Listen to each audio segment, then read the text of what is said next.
ఏదో ఆడపిల్లను ఊరుకుంటా మీరు తమాషా చేస్తా అనుకుంటారేమో, తోలు తీస్తే ఒక్కొక్కరిది పట్టుకొని చెప్తున్నాను. ఇప్పుడు కృష్ణారావు సంగతి చెప్తున్నా, పాపం చిన్నోడు యాక్చువల్లీ నేను ఎన్నుకుండి ఎవరు ఆడిస్తున్నారు, ఆ గుంటనక్క సంగతి కూడా చెప్తా తర్వాత. కానీ కృష్ణారావు గారు నా మీద మాట్లాడంగానే ఇగో ఇంతమంది, ఇది కూడా పట్టుకోను కాగితం పైకి, అది పట్టుకోండి ఒకసారి అది చూపి. ఇంతమంది బాధితులు వాళ్ళంతా ఫోన్లు చేసి ఎకరాలు ఎకరాలు ఇన్ని ఉన్నాయి అక్క, దయచేసి మాట్లాడండి అక్క, దయచేసి మాట్లాడండి అక్క. నిన్నటి నుంచి ఫోన్, ఓ దగ్గర 16 ఎకరాలు, ఓ దగ్గర 400 ఎకరాలు, CS 14 ల్యాండ్స్, మామూలుగా లేదు. ఒక దగ్గర ఎంత ఘోరం అంటే ఆఖరికి హైడ్రా కూడా పోయి కూలగొట్టింది. ఇక ఇంకొకటి క్లియర్గా చెప్తా పట్టు, ప్రణవ్ ప్రణీత్ కన్స్ట్రక్షన్ ఒకటి ఉంది.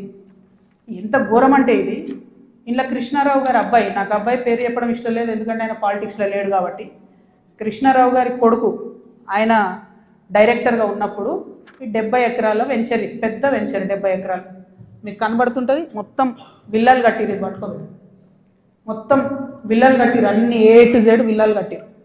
ఇలా ఎన్ని అలిగేషన్స్ ఉన్నాయంటే, ఇక్కడ నేను ఎల్లో మార్క్ చేసిన రోడ్ మొత్తం గవర్నమెంట్ రోడ్, అది కబ్జా, అది లోపలనే ఉంటుంది, దాని చుట్టూ కాంపౌండ్ వాళ్ళు. ఇక్కడ అసైన్ ల్యాండ్స్ ఉన్నాయి, అది కబ్జా.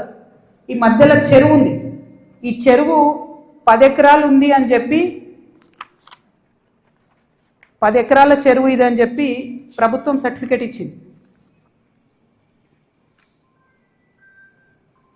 2021లో ఇది అఫీషియల్గా రెరాకి ఇచ్చిన డాక్యుమెంట్. నేను మీలాగా ఆగమాగం ఎడ్డెడ్డి మాట్లాడా, దొంగ డాక్యుమెంట్లు చూసి అసలే మాట్లాడా.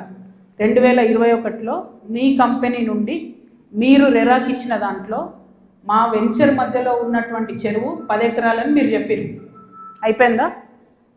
అదే మళ్ళీ 2021లో 2024 వచ్చే వరకు ఏమవుతుందంటే ఆ చెరువు 6 ఎకరాలకు వస్తుంది. అంటే 4 ఎకరాలు ఎవరు మింగిన మధ్యలో, ఇది 6 ఎకరాలని మళ్ళీ అఫీషియల్గా ఇరిగేషన్ డిపార్ట్మెంట్ ఇచ్చింది. ఇప్పుడు ఇంకా ఘోరం ఏంటంటే, ఈ మొత్తం 71 ఎకరాల ఈ సామ్రాజ్యంలో చుట్టూ కాంపౌండ్ వాల్ కట్టింది. అంటే ఈ చెరువు యాక్సెస్ ఓన్లీ ఆ విల్లా వాళ్ళకు ఉంటుంది. యాక్చువల్లీ అది ఊరిది చెరువు, అంటే మీ అయ్యా జాగిరా, చెరువు లోపలేసుకొని చుట్టూ కాంపౌండ్ వాల్ పట్టుకుంటే ఆ ఊరోళ్ళు వాడుకోవద్దా చెరువును? హైడ్రాకి దమ్ముంటే రేవంత్ రెడ్డి గారికి కానీ గవర్నమెంట్లో ఉన్న వ్యక్తులకి ఈ వెంచర్తో సంబంధం లేకపోతే యాక్సెస్ ఓపెన్ చేయండి, దానికి ఓపెన్ చేయండి. చెరువు మధ్యలో ఉంటుంది, చుట్టూ విల్లా, ఎక్కడికక్కడ KGF సామ్రాజ్యాలు. ఇంకొక మాట చెప్పిండు కృష్ణారావు గారు, ఏందో 307 గాజుల రామారంలో నేను ఏందో కబ్జా పెట్టినా అని చెప్పిండు. అది కబ్జా పెట్టింది నువ్వు వివేకానందే కదా, వివేకానంద గారు కదా, KP వివేకానంద. ఎవరిని పోయినా చెప్తారు ఆడ అడిగితే. నేను కూడా పోయి వచ్చిన మొన్న హైదరాబాద్ పోయి కూలిస్తే. CS 14లో ఎట్లయితే నువ్వు చిన్న చిన్న పేద బిడ్డలని 80 గజాలు 100 గజాలకు ల్యాండ్ అమ్ముతున్నావో, దొంగ రిజిస్ట్రేషన్స్ ఆ కాగితాలు సృష్టించి, అట్లనే గాజుల రామారంలో కూడా అదే చేస్తున్నారు. 80 గజాలు 100 గజాలు పాపం వాళ్ళు కష్టపడి సంపాదించుకున్న డబ్బుతోని మీరు అమ్ముతున్నారు, దగ్గర ఉండవి మీరు అట్లా సెటిల్మెంట్స్ చేస్తున్నారు. ఇప్పుడు ఏమవుతుంది, సడన్గా హైడ్రాన్ మేము మాసంటోళ్ళం తిట్టగానే పోయి ఆడ పేదవాళ్ళ గుడిసెలు కూడా కొడతారు. మీకేం నష్టం అవుతుంది? ఆ పేదవాళ్ళ మీద కూడా మీరు ఏరుకుంటున్నారు పైసలు. అన్యాయం మీద 307 సర్వే నెంబర్తో నాకు సంబంధం లేదు. నా భర్త ఫోటో ఏదైతే చూపించారో దాని గురించి నేను ఇప్పటివరకు ఎక్స్ప్లెనేషన్ ఇచ్చిన. ఆ ఎక్స్ప్లెనేషన్తో పాటు కృష్ణారావు గారితో పాటు T News ఛానల్తో పాటు ఎలిమినేటి ఈయన పేరు మహేశ్వర్ రెడ్డి, అల్లేటి మహేశ్వర్ రెడ్డి గారికి కూడా లీగల్ నోటీసులు ఇస్తున్నాం. ఇంకా గమ్మత్ ఏంటంటే, ఇప్పుడు ఈ చెరువు దీని మధ్యలో ఉన్న చెరువు అని చెప్పిన కదా, ఆ చెరువు పేరు ఏంటి అంటే MD ఉస్మాన్ కుంట. ఇక BRS ప్రభుత్వంలో KTR గారి హయాంలో అద్భుతంగా ఏం జరిగిందంటే, బోల్డని చెరువులను ప్రైవేట్ బిల్డర్స్కి డెవలప్మెంట్కి అండ్ బ్యూటిఫికేషన్ కానీ ఇచ్చారు. ఇలా కొన్ని జెన్యూన్ ఉన్నాయి, మంచినే వాళ్ళు పాపం బ్యూటిఫికేషన్ చేసారు CSR కింద. చాలా మటుకు ఎట్లున్నాయంటే, ఇప్పుడు ఈ ఎవరైతే ప్రణీత్ బిల్డర్స్ ఉన్నారో, ఆ ఫోటో పట్టు, ఆ మొత్తం 71 ఎకరాలు కట్టినటువంటి ప్రణీత్ బిల్డర్కే ఈ ఉస్మాన్ కుంట చెరువు డెవలప్మెంట్కి ఇచ్చారు.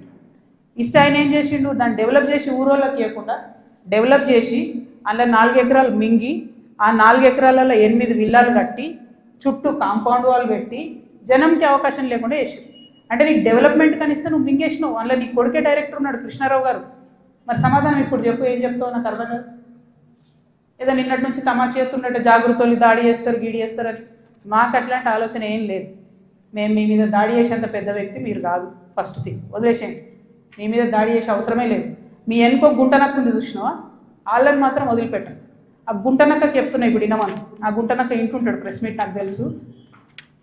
సియాట్ ల్యాండ్స్ ఉండే, దాన్ని తర్వాత ఏం చేసిండ్రు, సెయింట్ గోబెన్ అనే కంపెనీకి ఇచ్చిర్రు 70 ఎకరాలు.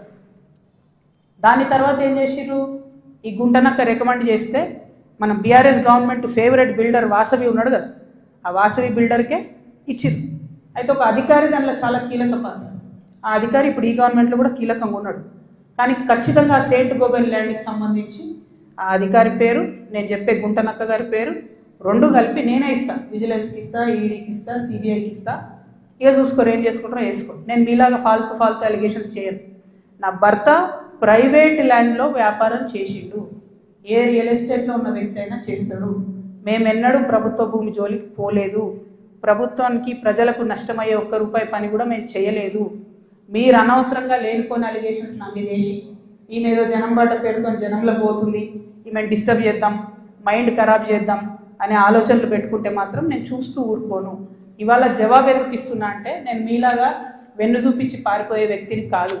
నా మీద వచ్చిన అలిగేషన్కి అవుట్ రైట్గా సమాధానం చెప్పే వ్యక్తిని. నా జాగృతి కార్యకర్తలందరికీ కూడా, తెలంగాణ ప్రజలందరికీ కూడా నేను క్లారిటీగా చెప్తున్నాను. 10 ఏళ్ళ బీఆర్ఎస్ పాలనలో నాకు ఏ దాంతో కూడా సంబంధం లేదు. నన్ను నిజామాబాద్ వరకు పరిమితం చేసిండ్రు.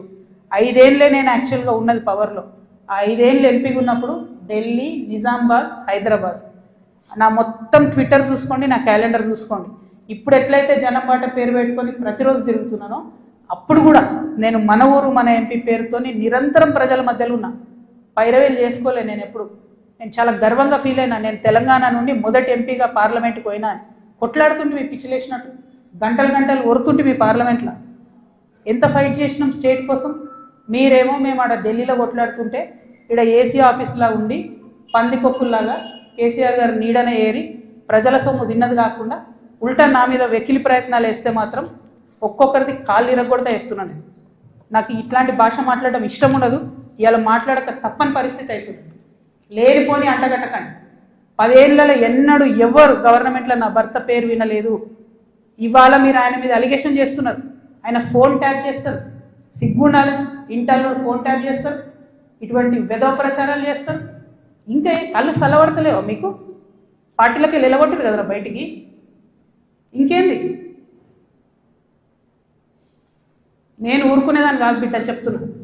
ఇప్పుడే మొదలుపెట్టినా. మీరు సెయింట్ గోబెన్ సంగతి చెప్పండి. వాసవికి ఇచ్చినటువంటి 100 భూములు ఉన్నాయి. ఇవాళ గవర్నమెంట్ని, కాంగ్రెస్ గవర్నమెంట్ అంటున్నారు కదా మీరు, హిల్ట్ పాలసీ పెట్టి దారాదత్తం చేస్తున్నారని. దానికి కిటికీలు తెరిచింది ఎవరు? దానికి బీజం వేసింది ఎవరు? డిస్టిలరీ భూములు అమ్మినరా? లీజుకి ఇచ్చిన భూములు.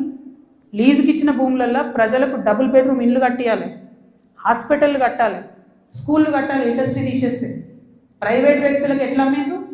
దాని మీద సంతకం పెట్టింది ఎవరు? కేటీఆర్ గారు కాదా? చాలా కంపెనీలు ఉన్నాయి. మీరు కూడా సెలెక్టివ్గా లీజుకి ఇచ్చారు కదా. మీరు కిటికీలు తెరిచిర్రు, ఈ గవర్నమెంట్ దర్వాజాలు తెరిచిర్రు దోసుకొని తినండి అని చెప్పి. జనానికి మాత్రం ఏం చేయకండి. హాస్పిటల్ కట్టకండి, స్కూళ్ళు కట్టకండి. ఎవడన్నా నా సొంతోడు అడిగితే మా మీద ఉల్టా అలిగేషన్ ఇవ్వండి.